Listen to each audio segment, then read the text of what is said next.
Hello student, this is नूतन चौहान। आज इस video में हम क्या करने वाले हैं, क्लास 10th का सिविक्स का चैप्टर पॉलिटिकल पार्टी। इससे पहले की वीडियो में मैं आपको पॉलिटिकल पार्टी का मीनिंग समझा चुकी हूँ और पॉलिटिकल पार्टी के क्या फंक्शंस होते हैं वो मैं आपको समझा चुकी हूँ। अगर आपने इससे पहले की वीडियो नहीं देखी है तो आपको डिस्क्रिप्शन बॉक्स में लिंक मिल जाएगा और आप जाके चेक कर सकते हैं। खैर फिलहाल आज हम देखते हैं कि इस चैप्टर में हम क्या पढ़ने वाले हैं। ठीक है, हमने मीनिंग पढ़ लिया और हमने फंक्शंस पढ़ लिए। आज हम हमारा जो पहला टॉपिक है बेटा वो है कि why modern democracies can not exist without political party, कि बिना पॉलिटिकल पार्टी के आज मॉडर्न डेमोक्रेसीज में अक्रॉस द वर्ल्ड कहीं भी डेमोक्रेटिक कंट्री है बिना पॉलिटिकल पार्टी के नहीं रहा जा सकता। क्यों नहीं रहा जा सकता? जब भी देखो इलेक्शन होगा तो आपको पता है बहुत सारी जो पॉलिटिकल पार्टी होती हैं वो इलेक्शन में खड़ी होती हैं। क्या ज़रूरत है, इंडिपेंडेंट कैंडिडेट खड़े हो जाते हैं। जो भी 25 साल से ऊपर है वो इलेक्शन कमीशन के सामने खड़ा हो और जाए, रजिस्टर्ड कराए अपना नाम और इलेक्शन में खड़ा हो जाए। तो ऐसा बिल्कुल हो सकता है और आपको पता है आपके देश में इंडिविजुअल कैंडिडेट भी लड़ते हैं। लेकिन हमें आंसर खोजना है कि क्यों इंडिविजुअल के मुकाबले जितने भी डेमोक्रेटिक कंट्रीज़ हैं वहाँ पर जो पॉलिटिकल पार्टीज होती है उनकी ही रिक्वायरमेंट होती है और उन्हीं से ही देश चलता है। लुक, आपको समझ में आ जाएगा। Every candidate in the election will be independent, so no one will be able to make any promises to the people about the major policy changes. Example, if I am stand in election from any constituency individually, अगर मैं भारत देश में किसी भी election area से individual खड़ी हूँ तो I am responsible for that particular constituency, for particular election area. I'm not able to make a major policies for country. It means कि अगर मैं इंडिपेंडेंट कैंडिडेट में इलेक्शन की में खड़ी हो जाऊँ तो जहाँ से खड़ी हुई हूँ सिर्फ मैं वहीं के लिए काम कर पाऊंगी।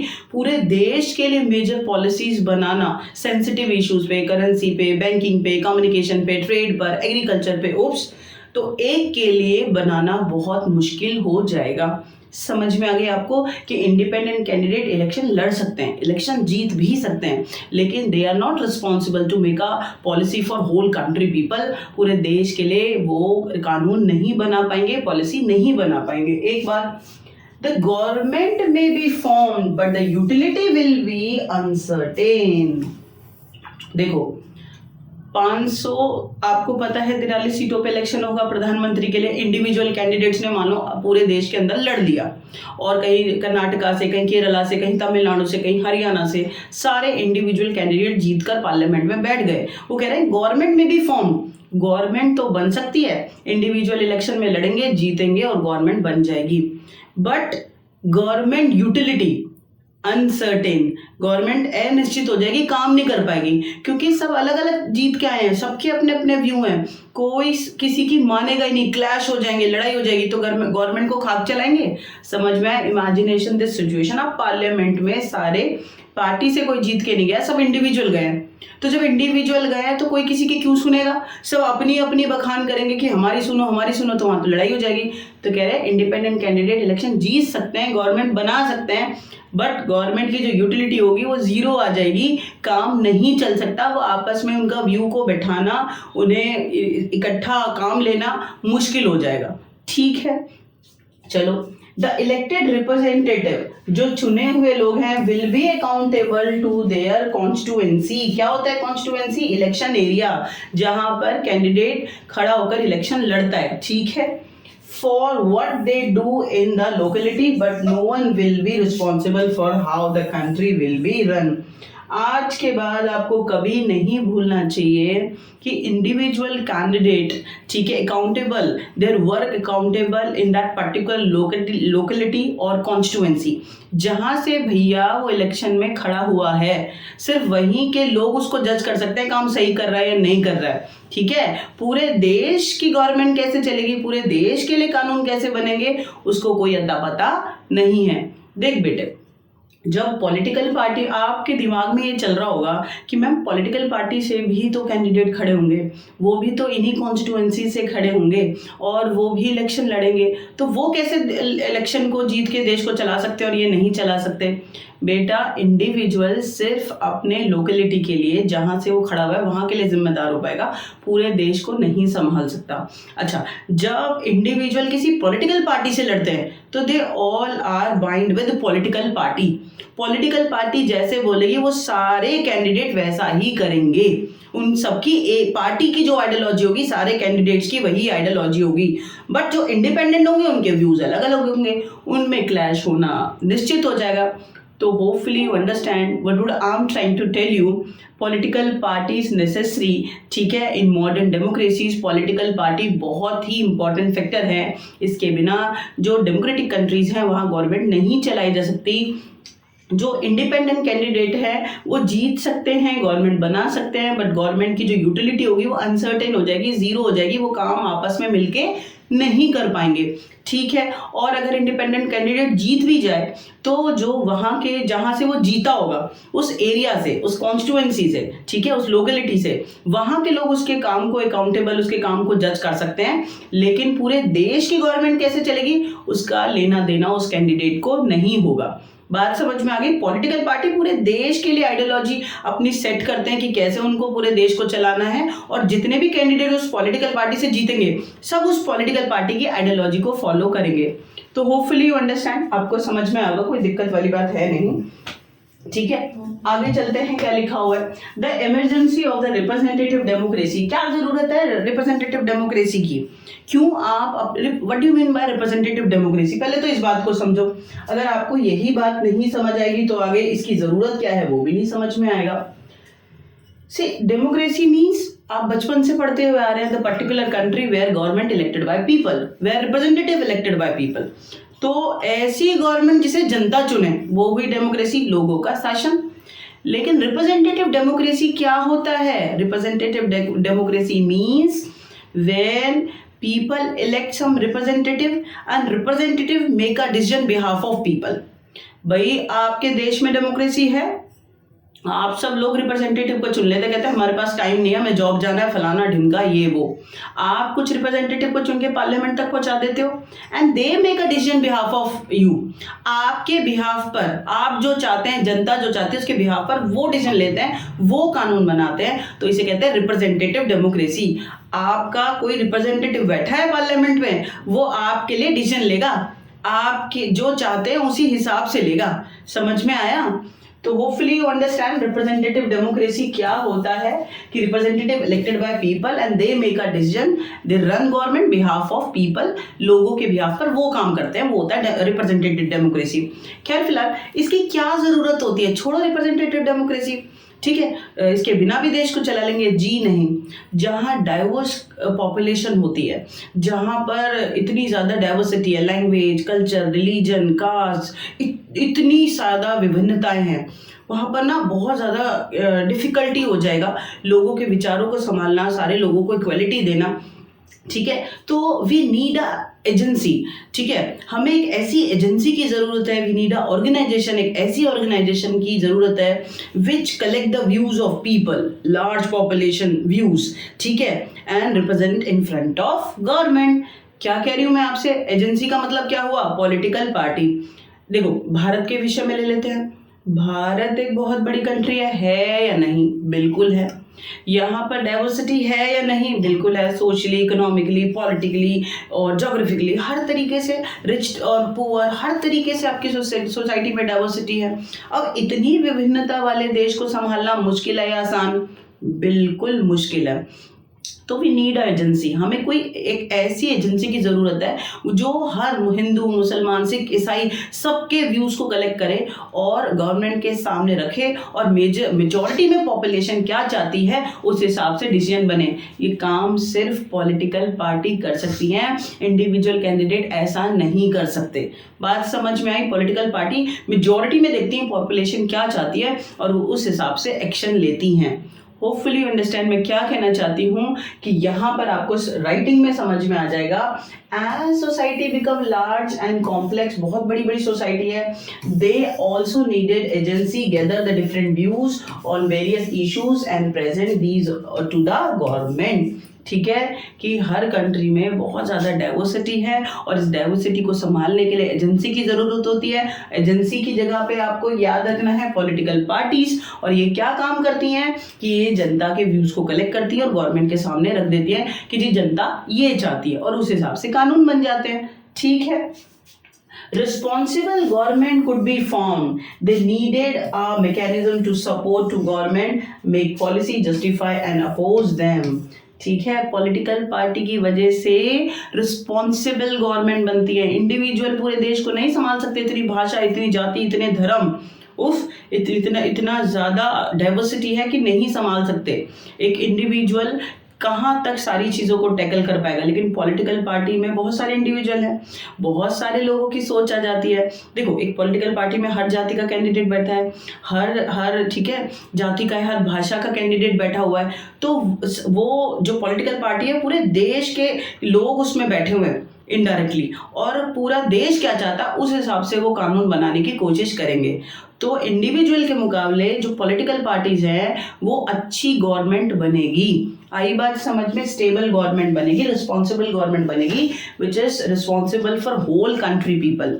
ठीक है, अच्छा, पॉलिटिकल पार्टी बहुत अच्छे से काम कर सकती हैं। एक जीत गई तो गवर्नमेंट अच्छी चला लेंगी, हार गई तो criticism as a opposition party बहुत अच्छा कर लेंगी। इतनी बात समझ आ गई? तो होपफुली यू अंडरस्टैंड मैं क्या कहना चाहती हूँ कि पॉलिटिकल पार्टीज का क्यों ज़रूरत है, क्या इमरजेंसी है। बिकॉज ये जो पॉलिटिकल पार्टी हैं they collect the views of people and represent in front of government and make a good और responsible government, and political party run government. If political party lose election तो they become opposition party and criticize well wrong policies of government. अगर government गलती कर रही है तो उसे criticise कर सकती हैं अपोजिशन पार्टीज, और जो जीत गई पॉलिटिकल पार्टीज वो गवर्नमेंट को चलाएंगी। तो पॉलिटिकल पार्टी कुल मिलाकर एक आदमी नहीं है, एक चेहरा नहीं होता। पॉलिटिकल पार्टी में हर भाषा, हर जाति के कैंडिडेट होते हैं। वो पूरे देश की जो डाइवर्सिटी होती है ना उसको लेके चल रही होती है, उस खूबसूरती को लेके चल रही होती है। तो आपको समझ में आएगा कि पॉलिटिकल पार्टी बहुत ज़्यादा ज़रूरी है। ठीक है, एक इम्पॉर्टेंट इंफॉर्मेशन, अगर आपको 9th और 10th क्लास के सोशल साइंस के नोट्स चाहिए, या आपको 11th और 12th क्लास के हिस्ट्री ऑफ पॉलिटिकल साइंस के नोट्स चाहिए, तो फिर आप मेरे नॉलेज हब ऐप को ज्वाइन कर सकते हैं, या आप मेरे टेलीग्राम लिंक को ज्वाइन कर सकते हैं। दोनों आपको डिस्क्रिप्शन बॉक्स में मिल जाएगा लिंक। आप यहाँ से इजी लैंग्वेज में बहुत अच्छे से एक्सप्लेनेशन है नोट्स में, आप पढ़ सकते हैं। तो आपकी जो स्टडी का जो पूरा रास्ता है वो बहुत आसान होने वाला है। आप वीडियोस को देखते रहो, नोट्स को पढ़ते रहो और खुश रहो, और आपका एग्जाम अपने आप बहुत अच्छा होने वाला है। ठीक है, आगे चलते हैं, कोई दिक्कत वाली बात नहीं है यहाँ तक। How many parties should we have? This is the biggest question mark, कि हमारे पास कितनी पॉलिटिकल पार्टीज होनी चाहिए। Election commission grant permission to individual and political parties, जितनी चाहे मर्जी जो लोग चाहे पॉलिटिकल पार्टी बना सकते हैं, इंडिविजुअल इलेक्शन लड़ सकते हैं, उन्हें अपना नाम इलेक्शन कमीशन के सामने रजिस्टर्ड करना है। खैर फिलहाल जो एनसीईआरटी है वहाँ 750 पार्टी से भी ज़्यादा पार्टी लिखी हुई हैं, लेकिन मैं आपको बता दूं अगर आप अपडेट लेटेस्ट गूगल पे चेक करेंगे तो 2500 से ज़्यादा पॉलिटिकल पार्टी इलेक्शन कमीशन के सामने रजिस्टर्ड है। इतनी बात समझ आ गई? एनसीईआरटी में 2019 के हिसाब से डाटा है तो 750 पार्टी हैं, और अगर हम अभी का डाटा चेक करेंगे 2024 में इलेक्शन होने वाले हैं तो 2500 से ज़्यादा पॉलिटिकल पार्टी इलेक्शन कमीशन के सामने रजिस्टर्ड है। ठीक है, अच्छा, पॉलिटिकल पार्टीज के सिस्टम होते हैं, one party system, two party system, dual party system भी कह सकते हैं, और मल्टीपल पार्टी सिस्टम। तीनों का डेफिनेशन बताऊंगी, कहाँ पर ये एग्जिस्ट करती हैं, कौन कौन सी कंट्री में वन पार्टी सिस्टम है, टू पार्टी सिस्टम है, मल्टीपल पार्टी सिस्टम है, वो समझाएंगे। और प्लस हम सीखेंगे आज इस बात का जवाब आप सीख के जाएंगे क्लास में से, which party system is better as compare to other political party. कौन सा पॉलिटिकल पार्टी सिस्टम सबसे अच्छा होता है, one party system, two party system या मल्टीपल पार्टी सिस्टम। समझेंगे तो तब ना, जब पहले डेफिनेशन क्लियर कर लें कि वन पार्टी क्या होता है, टू पार्टी सिस्टम क्या होता है, या मल्टीपल पार्टी सिस्टम क्या होता है। हेलो, क्या मैं आपसे कह रही हूँ, सबसे पहले हमें समझना है one party system definition. See, even different parties stand in election, but one party's serious chance to win election. One party control election system, always win election, always make a government. So this is we known as one party system, and China बड़ा example है जहाँ one party system है और party का क्या नाम है, communist party. Hopefully you understand क्या मैं आपसे कह रही हूँ कि the particular country where different party stand in election but only one party control election system, allow to participate in election, win election, make a government, run government. तो फिर भैया ऐसे इलेक्शन का हुआ क्या फ़ायदा? कोई ऐसा मुझे तो कोई फ़ायदा दिख नहीं रहा कि एक ही पार्टी जब जीतना उसने है तो बाकी पार्टियों का क्या है। ठीक है, बाकी पार्टी परमिशन लेके खड़ी होती है उस इलेक्शन में। ठीक है, देखते हैं। तो वन पार्टी सिस्टम का डेफिनेशन आपको समझ में होगा, एक ही पार्टी जीतती है, एक ही पार्टी पूरे इलेक्शन को कंट्रोल करती है। देखो इसकी बुराई हम देख लेते हैं कि इसकी बुराई क्या होती है वन पार्टी सिस्टम की। ठीक है, नो फ्री कंपटीशन। भाई जब एक ही पार्टी को इलेक्शन में जीतना है, उसने बाकी पॉलिटिकल पार्टी को कंट्रोल किया हुआ है, कोई उसके बिना परमिशन के इलेक्शन में ही नहीं खड़ा हो सकता। ठीक है, और अगर जीत भी गए तो कोलिशन बना के उन्हीं के साथ आपको काम करना है, तो फिर इसमें फ्री कंपटीशन नहीं हुआ। हम एक डेमोक्रेटिक कंट्री में रहते हैं, आप और मैं, इंडिया के अंदर। ठीक है, तो यहाँ पर तो फ्री कंपटीशन है। कोई भी इलेक्शन में खड़ा हो सकता है जिसमें एलिजिबिलिटी है, इंडिविजुअल खड़ा हो सकता है, किसी पार्टी से कैंडिडेट क्या ले सकता है, टिकट ले सकता है और पार्टी से खड़ा हो सकता है। तो यहाँ पर फ्री कंपटीशन है, बात समझ में आ गई। लेकिन वन पार्टी सिस्टम में फ्री कंपटीशन नहीं होता, तो ये इसकी बहुत बड़ी डिमेरिट है, नॉट अ डेमोक्रेटिक ऑप्शन। ठीक है, one party system it's not a democratic option. मैंने आपको क्या बताया, in a democratic country different political parties candidate serious chance to stand in election. कोई भी इलेक्शन में खड़ा हो सकता है और जनता जिसे पसंद करे वो जीत जाए। ठीक है, वो देश को चला ले, वो गवर्नमेंट को चला ले, एमएलए बन जाए, एमपी बन जाए, तो कोई दिक्कत वाली बात नहीं है। तो बेटा one party system it's not a democratic option, क्योंकि अगर डेमोक्रेसी होगी तो वहाँ एटलीस्ट दो पार्टी तो इलेक्शन में होंगी, 2-3 पार्टी तो इलेक्शन में खड़ी होंगी। यहाँ तो एक ही पार्टी जितनी है, एक ही पार्टी खड़ी होनी है, तो फिर ये एक डेमोक्रेटिक ऑप्शन नहीं है, तो हमारे लिए तो बिल्कुल भी सुटेबल नहीं है। तो होपफुली यू अंडरस्टैंड, इसमें फ्री कॉम्पिटिशन नहीं होता, सब इसमें बराबर कैंडिडेट इलेक्शन में नहीं खड़े हो सकते, प्लस ये एक डेमोक्रेटिक ऑप्शन नहीं है। आपको वन पार्टी सिस्टम समझ में आया होगा। टू पार्टी सिस्टम क्या होता है? टू पार्टी सिस्टम में होता है different party stand in election but power always exchange between two parties, serious chance to win election these two parties. ठीक है, this is be known as two party system और dual party system. क्या कहने की कोशिश कर रही हूं मैं आपको, जस्ट 1 सेकेंड, कि जो दो पार्टी होती हैं वो इलेक्शन में खड़ी होती हैं, बाकी भी खड़ी होती हैं, but always serious chance to win election. ठीक है, ए और B party, always power exchange between these two parties, this is we known as two party system. कहाँ फॉलो होता है ये to party system?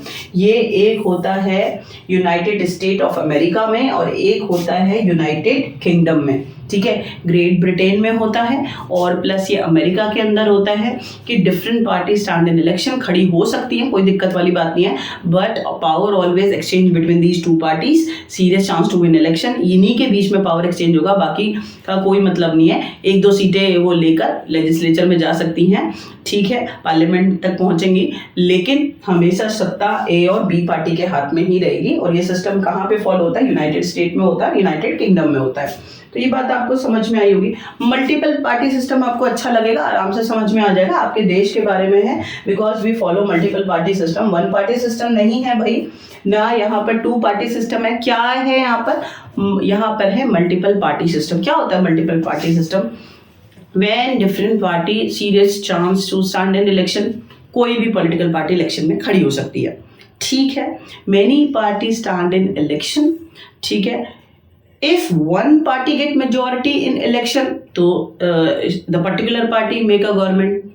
If no one political party get majority in election, in this situation, different party come together, make a alliance and run coalition government. This is we known as multiple party system. क्या होता है कि बहुत सारी पार्टियां election में खड़ी होती हैं, एक जीत गई, उसको पूरा बहुमत मिल गया तो मेजॉरिटी से गवर्नमेंट बन जाएगी, कोई दिक्कत नहीं। अगर एक पॉलिटिकल पार्टी नहीं जीती, मेजॉरिटी नहीं मिली, तो बहुत सारी जो पॉलिटिकल पार्टीज हैं उन्होंने हाथ मिलाया होगा आपस में और वो महागठबंधन बन जाएगा, कोलिशन गवर्नमेंट चलेगी, कई पार्टियां मिलकर देश को चलाएंगी। तो ये हुआ मल्टीपल पार्टी सिस्टम। अच्छा, जब मैं अपने फिजिकल क्लासरूम में पढ़ा रही होती हूँ, मैंने 13 साल से ये बच्चों में देखा है, वो कहते हैं मैम मल्टीपल पार्टी सिस्टम हमारे देश के अंदर है, लेकिन है तो 2 पार्टी सिस्टम ही, और बीजेपी और कांग्रेस ही जीतती है। जी नहीं, ये बच्चों की बहुत बड़ी गलत फहमी है कि भारत में 2 पार्टी सिस्टम है। नहीं, हमारे देश में मल्टीपल पार्टी सिस्टम है।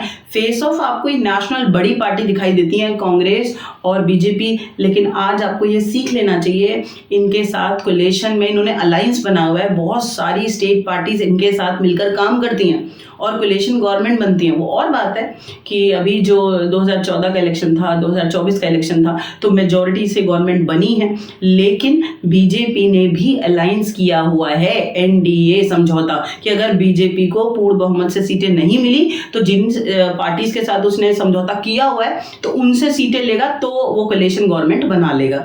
बात समझ में आ गई? तो हमारे देश में मल्टीपल पार्टी सिस्टम है। बहुत सारे बच्चों को कंफ्यूजन होता है कि 2 पार्टी सिस्टम है ma'am, power always exchange between BJP और कांग्रेस। नो, दोनों ये बड़ी पार्टी हैं, दोनों ने अलायंस बनाए हुए हैं, एक ने यूपीए और एक ने एनडीए अलायंस बनाया हुआ है। छोटी छोटी पार्टियों के साथ इन्होंने समझौता किया हुआ है, ठीक है? तो आप ये बात जरूर ध्यान रखेंगे कि भारत में मल्टीपल पार्टी सिस्टम है।